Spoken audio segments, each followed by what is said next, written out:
사랑의 하나님, 밤을 새고 새벽을 맞습니다. 하나님께서 창조하신 질서입니다. 밤은 새고 해는 돋습니다. 하나님, 아무리 어두운 밤일지라도 결국은 여명이 오고 해가 돋으며 아침이 올 것을 우리는 믿습니다. 우리의 밤이 아무리 어두울지라도 새벽이 올 것을 믿습니다. 우리의 어둠이 아무리 짙을지라도 결국 힘차게 뜨는 태양의 밝음이 우리에게 올 것을 믿습니다. 하나님, 우리의 삶이 점점 무거워지고 있습니다. 걱정도 많아지고 마음도 어두워지고 있습니다. 이런저런 걱정들로 가득 채워지고 있습니다. 두려움과 공포가 점차 자기 자리를 잡아가고 있습니다. 하나님, 어두워질수록 밝음이 가까이 오고 있음을 우리로 알고 믿게 하여 주시옵소서. 사업을 하는 이들이 절망하고 있습니다. 투자를 하던 이들도 공포에 질려 있습니다. 일용직 노동자도 일거리가 없고 아르바이트 학생도 잠시 머물 곳이 보이지 않습니다. 월세를 내야 하는 이들이 낼 돈이 없고 그 어디에도 풍족한 흐름을 찾아볼 수 없습니다. 하나님, 물줄기가 모두 말라버린 시내와 같습니다. 두려움의 소비는 더욱 위축되었고 사람들의 발걸음은 자취를 감추어 버렸습니다. 처음 겪는 일입니다. 하나님, 우리를 좀 살펴보아 주시옵소서. 우리가 주님의 저주 아래 놓여 있는 듯 보입니다. 우리를 불쌍히 여겨주시고 우리를 용서하여 주시옵소서. 주식시장이 요동을 치고 있다고 합니다. 세계의 경제가 흔들리는 듯 보입니다. 여러 나라에서 전염병에 대한 공포가 커져가고 있습니다. 주님, 이로 인하여 전 세계가 혐오나 증오 혹은 잘못된 편견으로 인한 폭력이 생겨나지 않을까 걱정이 많습니다. 해외에 나가 있는 우리 교민들, 유학생들이 타국에서 어려움을 당하지 않도록 지켜주시기를 간절히 기도합니다. 해외에 나가 있는 가족들을 둔 이들이 많이 있습니다. 외국에 흩어진 가족들을 생각하며 기도할 때에 그 기도를 주님께서 들어주시고 응답하여 주시기를 간구합니다. 하나님, 흩어진 우리 성도님들을 생각하며 기도합니다. 우리 성도님들이 어디에 있든지 주님께서 그들을 기억하여 주시옵소서. 그들이 주님의 은혜로 건강하게 하시고 그들의 마음과 생각이 기쁨과 즐거움으로 가득 차게 하여 주시옵소서. 외롭지 않게 하여 주시옵소서. 주님께 기도하는 기도의 제목들이 주님께 상달되게 하시고 응답을 받게 하여 주시옵소서. 가정이 복을 누리게 하옵소서. 부모와 자식 간에, 남편과 아내 사이에 지극한 사랑과 존경심이 사라지지 않게 하여 주시옵소서. 무엇보다도 이 어려운 시기에 모든 성도님들의 육체가 약하여지지 않고 정신이 무디어지지 않도록 주께서 보호하여 주시옵소서. 우리 성도님들이 성전을 사모하며 아픈 마음으로 문이 열리기를 기도하고 있습니다. 하나님, 속히 문을 열어주시고 우리가 기쁨으로 주님의 전을 뵈며 감사로 주님께 예배하게 하여 주시옵소서. 내일은 주일입니다. 전염병의 위험으로 우리는 아직 온라인 예배를 드려야 하는 상황입니다. 주일 1부부터 5부까지의 모든 예배가 성령님의 역사하심으로 예배하는 모든 이들이 감동을 받게 하시고 주님을 온전히 배우는 은혜의 예배가 되게 하여 주시옵소서. 멀리 갔다가 자신의 모습이 처량하고 곤하여 주님의 전을 찾고 싶은 이들이 있습니다. 주님의 전으로 나오고 싶지만 눈이 닫혀 나올 수도 없습니다. 허탈하고 지친 그들의 영혼을 주님께서 붙잡아 주시옵소서. 그들이 주님께 돌아올 때 온라인을 통해서이지만 주님의 사랑과 은혜를 온전히 누리게 하여 주시기를 원합니다. 주님의 신비로운 그 보혈의 능력을 그들로 경험케 하여 주시옵소서. 특별히 코로나19로 인하여 드러난 신천지 신도들이 미혹하는 영에서 풀려나 주님의 품으로 돌아오기를 간절히 간구합니다. 교회가 제대로 살피지 못하였기 때문입니다. 하나님, 이들이 주님의 참 진리에 접근할 수 있도록 인도하여 주시고 주님을 알고 참 평안과 기쁨을 누리는 참된 제자가 되게 하여 주시옵소서. 노예 생활과 같은 옛 생활에서 벗어나 마음도 몸도 평안을 누리는 온전한 삶으로 나아가는 우리 모두가 되게 하여 주시옵소서. 하나님, 이 어려운 중에 기쁜 소식을 주셔서 감사합니다. 코로나 확진으로 치료를 받던 찬양대 집사님이 완치되어 건강한 모습으로 퇴원하였습니다. 주님께서 지켜주셨습니다. 간절한 찬양대원들의 기도를 들어주신 하나님께 감사와 찬송을 올려드립니다. 그 몸을 더욱 강건하게 지켜주시고 기도로 함께한 모든 성도들과 찬양대원들에게 하나님의 은혜와 복을 더하여 주시옵소서. 하나님, 성도들의 힘든 소식을 들고 또한 주님께 기도합니다. 담도암으로 투병하는 젊은 가장이 있습니다. 하나님의 도우심만을 간절히 바라고 있습니다. 기적을 보여주시옵소서. 치료를 견딜 수 있는 체력을 주시고 무엇보다도 삶의 의지가 꺾이지 않게 하여 주시옵소서. 옆에서 돌보는 가족도 지치지 않게 하여 주시고 힘을 내게 하여 주시옵소서. 그 가정에 위로와 은혜를 더해 주시며 하나님의 기적을 나타내 보여 주시옵소서. 하루아침에 사랑하는 자녀를 사고로 잃은 권사님을 위로하여 주시기를 기도합니다. 큰 충격으로 먹을 힘조차 없습니다. 너무나도 귀한 아이를 주님께 올려보내고 마음을 추스릴 기운이 없습니다. 하나님, 우리가 위로할 말을 찾지 못합니다. 도리어 이러한 사건을 용인하신 하나님이 원망스러운 마음입니다. 하나님, 위로하여 주시옵소서. 위로하여 주시옵소서. 위로하여 주시옵소서. 하나님의 크고 기쁘신 사랑으로 덮어주시옵소서. 다시 일어설 수 있도록 주님께서 마음을 지켜주시옵소서. 하나님, 오늘도 교회 예배당 문에는 여러 개의 기도문들이 붙어 있습니다. 교회를 찾았다가 닫힌 문을 보고 돌아서는 성도님들이 주님께 간절히 기도하는 내용들입니다. 문 밖에 그 기도를 하나 주님께 올려드립니다. 주님, 성전의 문이 다시 열리도록 무릎을 꿇고 기도하고 있겠습니다. 알아야 할 것들을 깨달아 이 시간이 은혜였음을 고백하겠습니다. 마음 아프신 하나님, 잘할게요. 하나님의 마음을 위로합니다. 회개합니다. 주님, 우리 성도님들의 성전문의 기도를 들으시고 응답하여 주시옵소서. 이제 주님의 말씀 앞으로 나아갑니다. 성령으로 강단을 세우주셨으니 성령의 능력으로 듣는 모두에게 은혜를 내려 주시옵소서. 예수님의 이름으로 기도드리옵나이다. 아멘.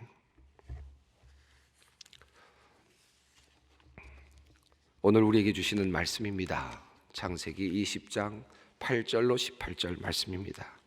창세기 20장 8절로 18절 말씀, 각자의 자리에서 조용한 소리로 함께 봉독하도록 하겠습니다. 아비멜렉이 그날 아침에 일찍이 일어나 모든 종들을 불러 그 모든 일을 말하여 들려주니 그들이 심히 두려워하였더라. 아비멜렉이 아브라함을 불러서 그에게 이르되 내가 어찌하여 우리에게 이렇게 하느냐? 내가 무슨 죄를 내게 범하였기에 내가 나와 내 나라와 큰 나라가 큰 죄에 빠질 뻔하게 하였느냐? 내가 합당하지 아니한 일을 내게 행하였도다 하고, 아비멜렉이 또 아브라함에게 이르되 내가 무슨 뜻으로 이렇게 하였느냐? 아브라함이 이르되 이곳에서는 하나님을 두려워함이 없으니 내 아내로 말미암아 사람들이 나를 죽일까 생각하였으며 또 그는 정말로 나의 이복 누이로서 내 아내가 되었음이니라.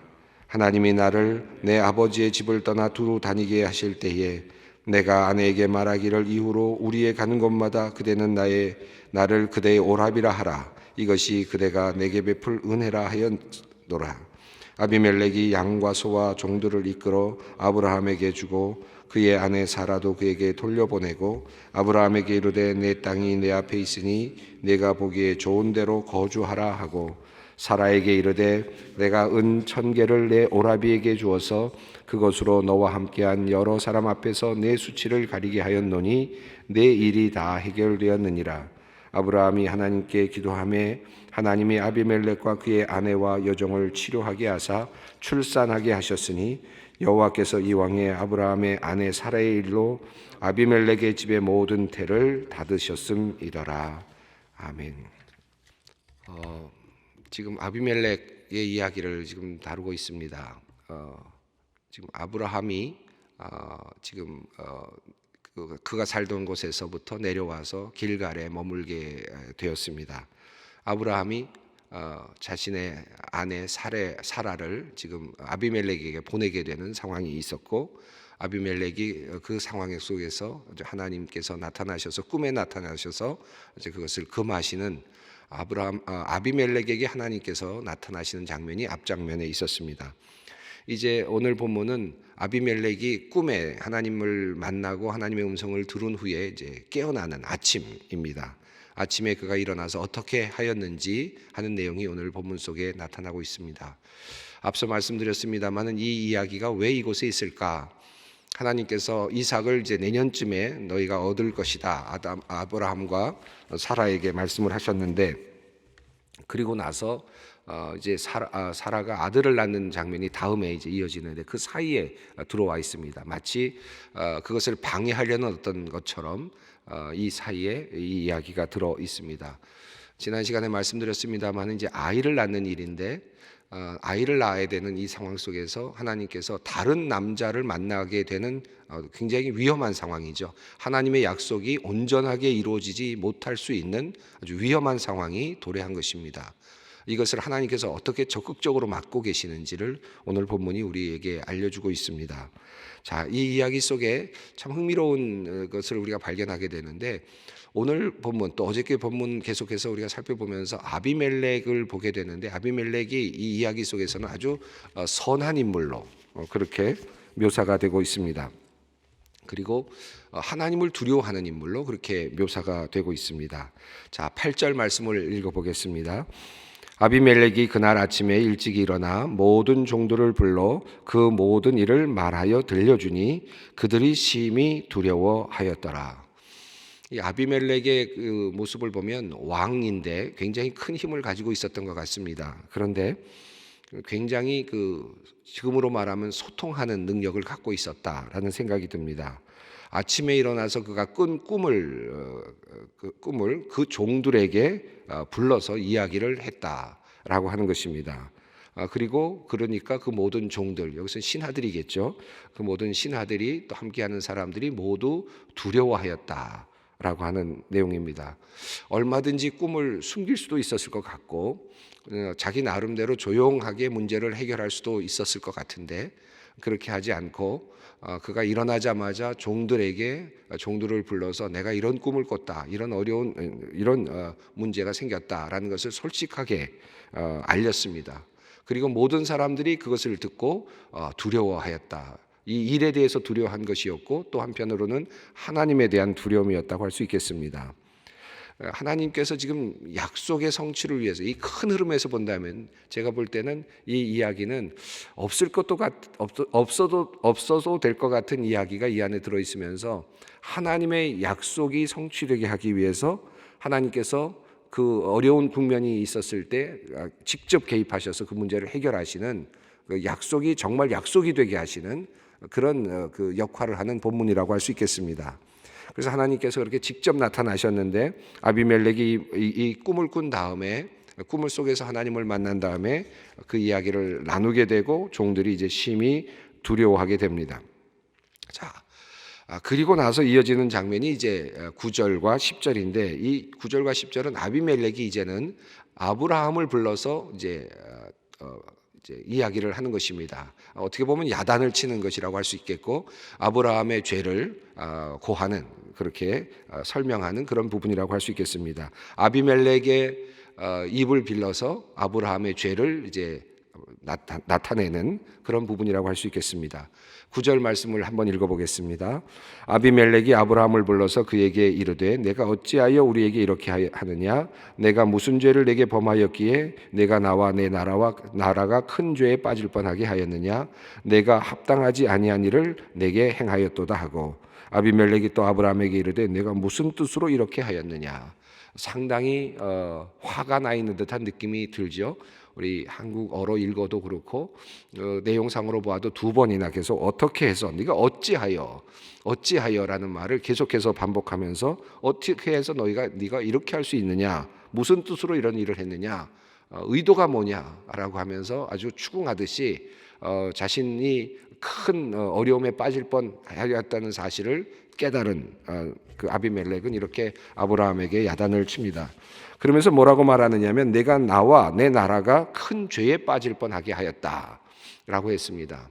큰 죄, 이 죄라고 하는 것을 그가 알고 있다는 것을 보여주고, 또 한편으로는 그 당시에 지금 이 아비멜렉이 이 간음죄라고 하는 것이 큰 죄라고 하는 것을 그 문화가 이미 알고 있었다. 또 그 사회가 알고 있었다 하는 사실을 알 수 있습니다. 소돔과 고모라 성과 그리고 지금 길갈에 이 아비멜렉이 살고 있는 이 성과는 큰 차별이 이루어지고 있습니다.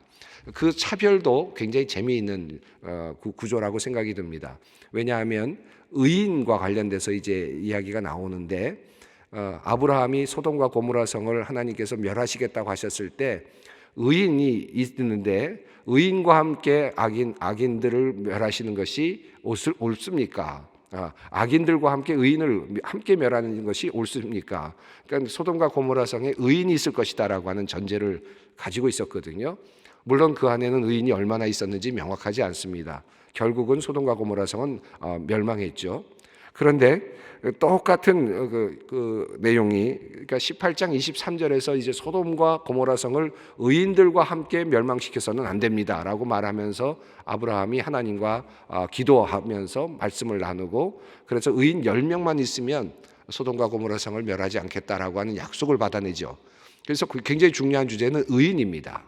의인이 소돔과 고모라 성과 관련되어 있는 매우 중요한 주제죠. 그런데 이 지금 아비멜렉이 살고 있는 이 땅에도 또 다른 의인과 관련된 주제가 있습니다. 아비멜렉이 하나님과 꿈에 만났을 때 그 말씀하시는 장면이 바로 어제 말씀이죠. 어제 말씀이 아비멜렉에 현명하시고 3절 말씀입니다. 그에게 이르시되 그 여인으로 말미암아 내가 죽으리라. 내가 데려간 그 여인으로 말미암아 죽으리라. 그 여인은 남편이 있는 여자니라 라고 하나님께서 아주 단도직입적으로 말씀을 하셨어요. 3절에.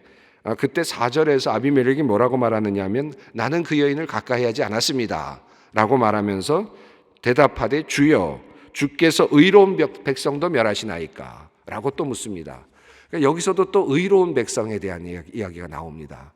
그러니까 아담이 기도했던 그 의로운 백성이 있지 않습니까 라고 말했던 소돔과 고모라 성에는 도리어 의인이 사실은 발견되지 않았다고 보는 것이 맞을 것 같은데 몇 명이 있는지도 명료하지 않죠. 그런데 지금 아비멜렉이 하나님께 말하는 이 도시, 이 아비멜렉이 통치하고 있는 도시는 도리어 의로움이 있는 도시로 이렇게 표현이 됩니다. 그래서 아비멜렉이 꿈에서라도 하나님께 항의를 하죠. 의인도 함께 멸하십니까? 하나님은 의인도 멸망시키십니까? 라고 이렇게 이야기를 하고 있습니다.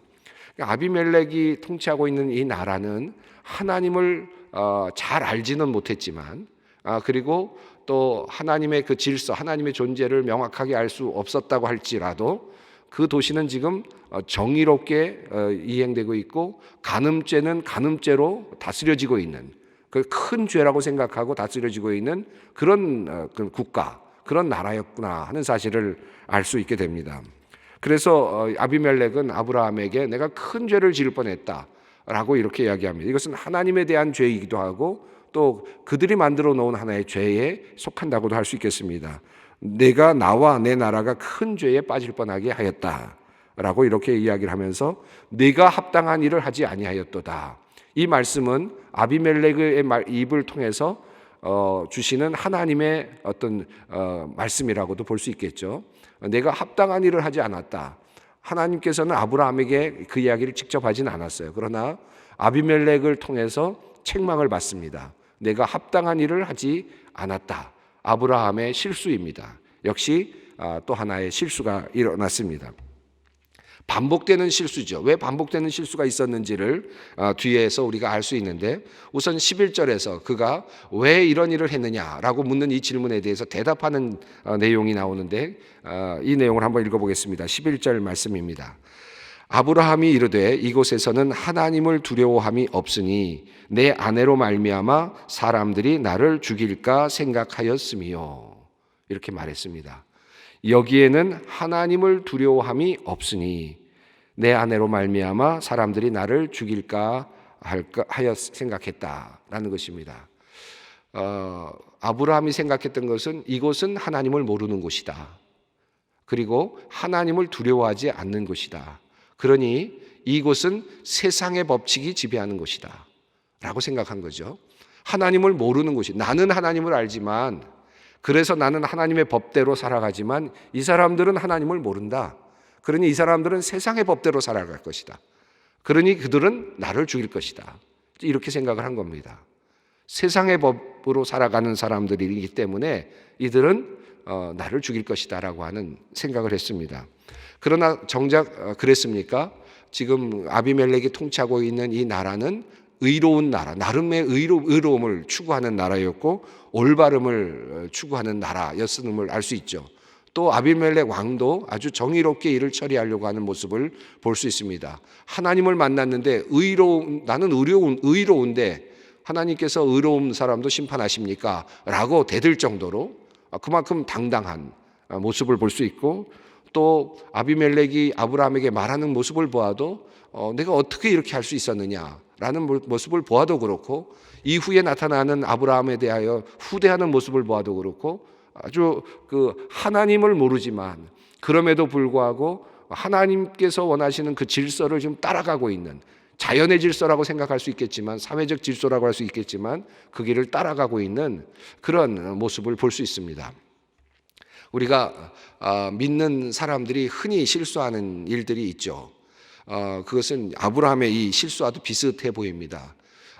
저 세상은 세상이니까, 저곳은 세상이니까, 사회 또는 어떤 기업이든지 어떤 사업을 하든지 장사를 하든지 어떤 일을 하든지 저기는 세상이니까, 저기는 하나님을 모르니까, 저 사람들은 하나님을 두려워하지 않으니, 이런 것을 먼저 전제를 깔죠. 그리고 나서 그 다음엔 해결책을 찾는데, 저 사람들이 그러니까 세상의 방법으로 나를 죽일 거다라고 생각을 합니다. 그리고 나서 해결책을 어떻게 찾습니까? 나도 그러니까 세상의 방법으로 해야 되겠다라고 생각을 한단 말이죠. 이것이 사실은 지금 아브라함의 올무가 되어 가고 있습니다. 그러니까 전제가 하나님이 없는 세상에는 악만 있을 것이다, 하나님의 질서는 전혀 없을 것이다 라고 생각을 한 것이죠. 그러나 정작 어땠습니까? 아브라함이 생각하지 않았던 모습이 아비멜렉이 통치하고 있는 나라에 있었습니다. 여기도 정의가 있고 자연의 법칙이지만 나름대로의 정의를 찾고 올바름을 찾고 또 간음이 죄가 되고 있는 그와 같은 나라가 있단 말이죠.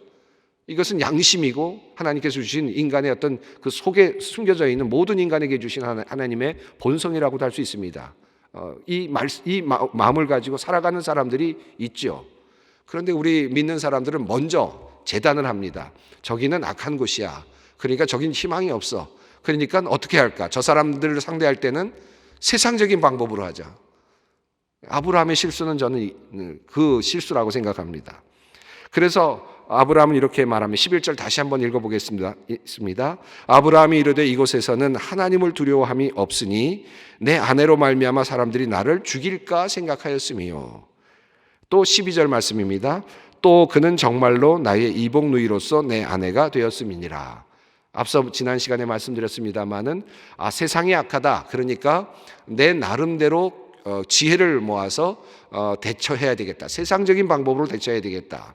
그리고 그 안에 있는 또 아브라함의 마음에 있는 양심은 또 작동하니까 진짜 누이가 아니냐, 사라는 내 아내이면서 동시에 이복 누이니까 정체성이, 원래는 내 아내가 정체성이 최우선이지만 그 밑에 있는 정체성, 그러니까 누이라고 하는 것으로 그냥 최고의 정체성을 올려놓고 실제적인 정체성은 숨겨놓자라는 거죠. 자, 이것이 그가 생각해낸 세상적인 방법, 자기의 양심을 속이지 않으면서 나름대로 찾아낸 세상적인 방법이었습니다. 그러니까 이 약간의 변형이죠. 약간의 변형이었습니다. 근데 13절이 굉장히 중요합니다. 한번 읽어보겠습니다. 하나님이 나를 내 아버지의 집을 떠나 두루 다니게 하실 때에 내가 아내에게 말하기를 이후로 우리의 가는 곳마다 그대는 나를 그대의 오라비라 하라. 이것이 그대가 내게 베풀 은혜라 하였었노라. 그러니까 왜 이런 일이 반복적으로 나타났는지를 보여주는 장면입니다. 13절에서 이미 그렇게 아브라함과 사라가 약속을 했었다는 겁니다. 왜 이런 약속을 했습니까? 나그네로 다닐 때에는 항상 위험이 존재하기 때문에 특별히 아름다운 여인을 남편으로 둔 그 남자는 언제든지 생명이 위협을 받고 있기 때문에 특히 고대 사회에서는 나를 위해서 당신은 나를 오라비라고 해달라라고 하는 약속을 했다는 겁니다. 미리 그런 계약을 맺고 그렇게 하기로 하고 움직였다는 것입니다. 그래서 이것이 그대로 또다시 움직이는 상태에서 이동하는 상태에서 나그네 상태에서 발현이 된 것이죠. 그런데 이 13절을 자세히 보면 누가 나를 보호해 주는가 하는 문제에 대해서 아브라함이 착각하고 했었다는 사실을 알 수 있습니다. 지금 하나님을 믿고 있지 않습니까? 하나님의 명령을 따라서 움직이고 있지 않습니까? 하나님의 보호하심이 있지 않습니까? 분명히 그는 알고 있습니다. 믿고 있는데 왜 이 일을 해야 되는가? 왜 이렇게까지 해서 자기 스스로를 보호해야 하는가? 물론 하나님께서 보호하시지만 내 나름대로 지혜롭게 해야 되겠다라는 의미였을 수도 있습니다. 그러나 이것은 전적으로 하나님을 믿지 않은 것입니다. 전적으로 하나님의 보호하심을 믿지 않았던 것이죠. 한 번 실수를 하고 또다시 실수하게 되는 이 장면에서 아브라함의 아직 믿음의 연약함을 볼 수 있습니다. 전적으로 하나님을 온전히 신뢰하지 못한 상태입니다. 그러니까 내가 무엇인가를 해야 한다고 생각을 한 것이죠. 자, 이제 아비멜렉이 이제 문제를 해결합니다. 14절, 15절 읽습니다. 아비멜렉이 양과 소와 종들을 이끌어 아브라함에게 주고 그의 아내 사라도 그에게 돌려보내고 아브라함에게 이르되 내 땅이 내 앞에 있으니 내가 보기에 좋은 대로 거주하라 하고 사라가 누구인지를 안 후에 이제 아비멜렉은 모든 종들과 양과 소를 보내고 사라도 돌려보내고 그리고 아브라함에게 그곳에 머물라고 그렇게 땅을 줍니다. 애굽의 경우에는 같은 일이 있었던 애굽의 경우에는 조금 다르죠. 먼저 신부 지참금 형식으로 주었는데 이제는 이것이 아니라 반대로 아비멜렉은 아내인 것을 알게 된 다음에 도리어 양과 소와 이 모든 것들을 줍니다. 거꾸로 되어 있죠. 그리고 애굽의 경우에는 이제 쫓겨나죠. 사실 떠나게 되는데 여기서는 그곳에 머물라고 하는 선한 그런 배려를 받습니다. 이 아비멜렉은 그러니까 굉장히 선한 왕이라는 사실을 알 수 있습니다. 또 16절을 보면 이런 말씀이 나옵니다. 읽습니다. 사라에게 이르되 내가 은 1000개를 내 오라비에게 주어서 그것으로 너와 함께한 여러 사람 앞에서 내 수치를 가리게 하였노니 내 일이 다 해결되었느니라. 여기 말하는 내용을 보면 참 배려심이 깊다라는 생각이 들죠. 오라비에게 주었다. 네가 말한 그 말 그대로 받아주면서 이렇게 이야기하면서 내보내고 있는 왕의 모습을 볼 수 있습니다. 자, 17절 18절 읽습니다. 아브라함이 하나님께 기도하며 하나님이 아비멜렉과 그의 아내와 여종을 치료하사 출산하게 하셨으니 여호와께서 이왕에 아브라함의 아내 사레의 일로 아비멜렉의 집의 모든 태를 닫으셨음이더라. 자, 16절에서 내 일이 다 해결되었느니라 했습니다. 그러나 인간적으로는 다 해결됐지만 아직 해결되지 않은 것이 있습니다. 다음에는 하나님과의 관계를 푸는 거죠. 내가 인간적으로 뭔가를 잘못했을 때 우리가 사람과 사람 사이의 모든 문제를 풉니다. 그것이 인간적으로는 다 해결된 거죠. 그러나 거기서 끝난 것은 아닙니다. 여전히 해결되지 않은 부분이 있습니다. 하나님과의 관계가 끊어진 거죠. 이 부분을 해결해야 됩니다. 이 속건제의 경우도 마찬가지죠. 이 17절 18절은 이제 그래서 아브라함이 하나님께 기도합니다. 그럼으로써 이제 하나님과의 관계가 풀어지게 됩니다. 그런데 재미있는 것은 출산의 그 태를 닫으셨다 하는 내용이 나오죠.